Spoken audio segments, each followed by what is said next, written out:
This is one of the most common money questions I get. Should I pay off my debt first or start investing? And honestly, it's a great question because the answer isn't as simple as most people make it sound. Some financial experts say always pay off debt first. Others say always invest as early as possible. Both sides have valid points, and both sides are also missing something.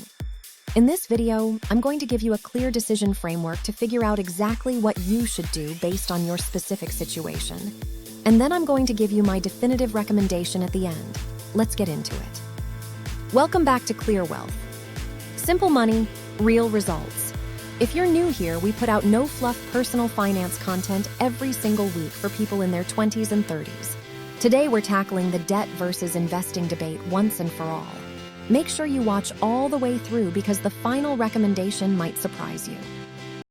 The reason this question trips so many people up is because both sides of the argument are mathematically correct, depending on your situation. The case for paying off debt first.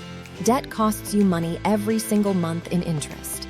If you have a credit card charging you 22% interest, paying that off is essentially a guaranteed 22% return on your money. You won't find that in the stock market, reliably. The case for investing first, the stock market has historically returned around 8 to 10% annually over the long term. And because of compound interest, starting early, even with small amounts, creates wealth that's almost impossible to replicate if you wait years to begin. So which wins? The answer depends on three things: your interest rates, your emergency fund, and whether your employer offers a 401k match. Let's walk through each one. Here is the exact framework I want you to use. Think of it as a checklist. Go through each step in order. Step 1, do you have an emergency fund? Before you do anything else, pay off debt or invest, you need a basic emergency fund. At minimum $1,000, ideally 1 to 3 months of expenses. Here's why this matters. If you have no emergency fund and your car breaks down or you lose your job, you go straight back into debt. You can't build financial stability on a foundation with no safety net. So if you have zero savings right now, pause everything else and build that buffer first. Even $1,000 changes everything. Step 2. Does your employer offer a 401k match? If your employer matches your 401k contributions, for example, they match 50% or 100% of what you put in up to a certain percentage of your salary, contribute enough to get that full match before anything else. Why? Because a 401k match is literally free money, an instant 50% or 100% return on your contribution. No investment or debt payoff strategy on earth beats that. This is the one exception where investing always wins, regardless of your debt situation. If your employer doesn't offer a match, skip this step. Step 3. What is your interest rate?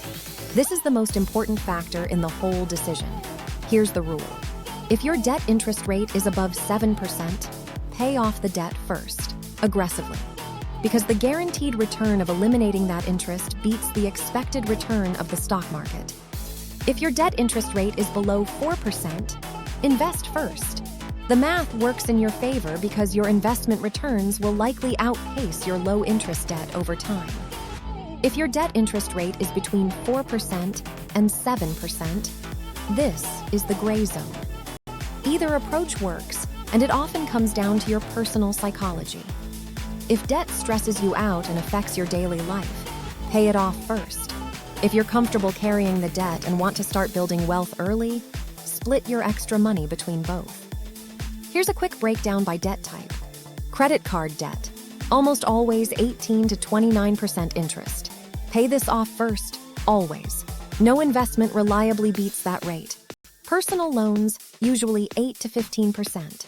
Pay off first before investing beyond your 401k match. Student loans, varies widely. Federal loans often 4 to 7%. Private loans can be higher. Use the 7% rule. Car loans, typically 5 to 8%. Gray zone, use your judgment. Mortgage, usually 3 to 7%. Generally fine to invest alongside your mortgage. Step 4. How is your mental health around money? I know this sounds soft, but it matters more than people admit. If your debt is causing you serious anxiety, keeping you up at night, or affecting your relationships, there is real value in eliminating it fast, even if the math says otherwise. Financial decisions aren't made in a spreadsheet. They're made by real humans with emotions. A slightly suboptimal financial decision that you can stick to is infinitely better than the mathematically perfect plan that you abandon because you're stressed out. Let me make this concrete with 3 real scenarios. Scenario 1, the credit card situation. Sarah is 27. She has $8,000 in credit card debt at 24% interest, $500 in savings, and her employer doesn't offer a 401k match. What should Sarah do? First, build that emergency fund to $1,000. Then put every extra dollar toward that credit card debt. At 24% interest, there is no investment that reliably beats paying that off. Sarah should be completely debt-free before she invests a single dollar beyond that. Scenario 2, the student loan situation. Marcus is 29. He has $25,000 in federal student loans at 5.5% interest. His employer matches 100% of his 401k up to 4% of his salary. He has a $3,000 emergency fund. What should Marcus do?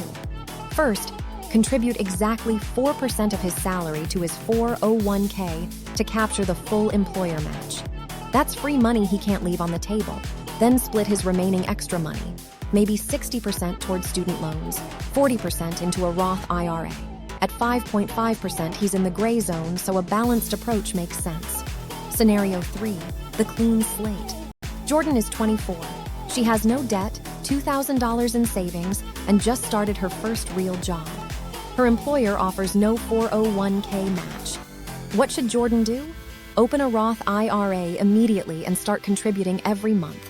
She has the single greatest asset in investing: time.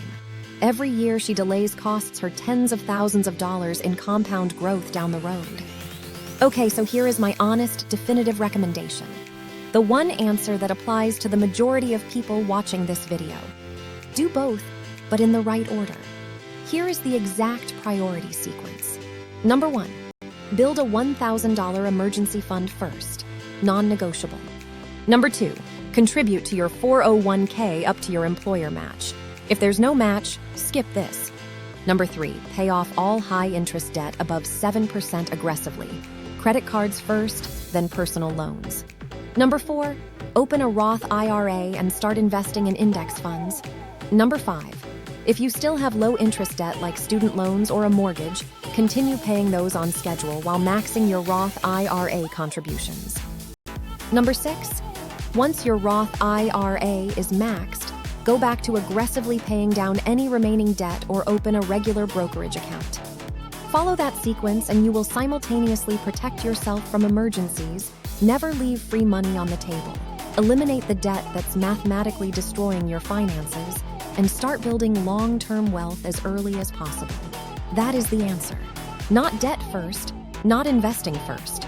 The right order, based on your specific situation. So to recap, build your emergency fund first. Grab your employer 401k match always. Pay off anything above 7% interest aggressively. Then invest in a Roth IRA and carry low-interest debt alongside your investments. The debt versus investing debate doesn't have one universal answer, but it does have a universal framework. And now you have it. If you haven't watched my full debt payoff video or my beginner investing guide yet, both of those are linked right here. Watch them in order and you'll have a complete financial foundation. Subscribe to Clear Wealth for simple, no-fluff money content every single week. Drop a comment below. Are you team pay off debt first or team invest first? I read every single one. See you in the next video.